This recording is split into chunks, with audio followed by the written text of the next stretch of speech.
বন্ধুরা, এটা হচ্ছে শিলং মাছ। এই মাছটা আসলে কোনো সবজি রান্না করলে ভালো লাগে না, ভুনা করলেই মজা লাগে।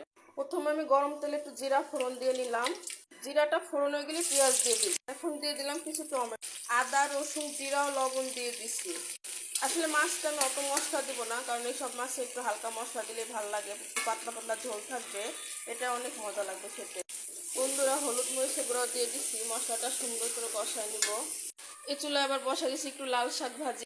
বন্ধুরা দেখুন, একদম তেল উঠে গেছে মশলা। এখন মাছগুলা দিয়ে দিব। মাছটা আমি সুন্দর করে কষায় নিছি। এখন পানি দিয়ে দিব, পরিমাণ মতো পানি দিয়ে দিচ্ছি। পাশে আমার লাল শাকটাও হয়ে গেছে। এখন জিরার গুঁড়া দিয়ে দিব। মাছ বোনাটা হয়ে গেছে। এখন দিব ধনিয়ার পাতা, আমার ফেভারিট জিনিস। তো বন্ধুরা, আমার মাছ বোনাটা হয়ে গেছে অলরেডি। শাকটা এত লাল হয়েছে দেখতে, তা বলা।